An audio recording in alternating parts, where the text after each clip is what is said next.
ഇത് കണ്ടോ, 22ഓളം അഡ്മിഷൻ ലെറ്ററുകളാണ്. ഈ ലെറ്ററുകൾക്ക് ഒരു പ്രത്യേകത ഉണ്ട് എന്നുള്ളതാണ്. ഒരുപാട് ആഗ്രഹത്തോടെയും പ്രതീക്ഷകളോടുകൂടിയൊക്കെ ഉസ്ബെക്കിസ്ഥാനിലെ പ്രമുഖ ഗവൺമെന്റ് മെഡിക്കൽ യൂണിവേഴ്സിറ്റികളിലേക്ക് അഡ്മിഷന് വേണ്ടി സമീപിക്കുകയും എന്നാൽ ഇത്ര നാളായിട്ട് പോലും ഒരു ക്ലാരിറ്റിയും കിട്ടിയില്ല.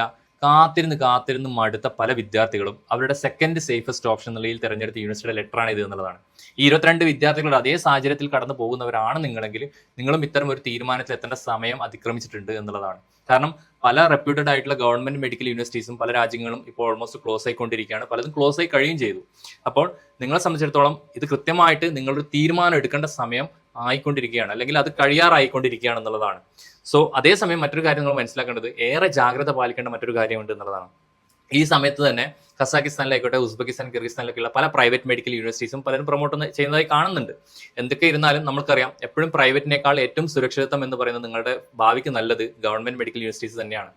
അത്തരം ഒരു ഗവൺമെന്റ് മെഡിക്കൽ യൂണിവേഴ്സിറ്റീസ് എടുക്കാൻ ആഗ്രഹിച്ച് നിൽക്കുന്നവരാണ് നിങ്ങളെങ്കിൽ ഇതേ ബഡ്ജറ്റിൽ നിങ്ങൾ ഉസ്ബെക്കിസ്ഥാനിൽ പഠിച്ച അതേ പാക്കേജിൽ, അതേ ജീവിത ചെലവിൽ പോലും അല്ലെങ്കിൽ അതേ ഫീസിൽ നിങ്ങൾക്ക് പഠിക്കാൻ പറ്റുന്ന ഒരുപാട് സ്റ്റേറ്റ് ഗവൺമെന്റ് യൂണിവേഴ്സിറ്റികൾ നിങ്ങൾക്ക് കസാഖിസ്ഥാനിൽ അവൈലബിൾ ആണ്. സോ മാത്രമല്ല, ഏറ്റവും ടോപ്പ് റാങ്കിങ്ങിൽ, വേൾഡ് റാങ്കിൽ തന്നെ ടോപ്പ് റാങ്കിങ്ങിൽ നിൽക്കുന്ന FMGയിൽ മികച്ച ട്രാക്ക് റെക്കോർഡുള്ള റിസൾട്ടുള്ള ഗവൺമെന്റ് മെഡിക്കൽ യൂണിവേഴ്സിറ്റീസ് കസാഖിസ്ഥാനിലുണ്ട്.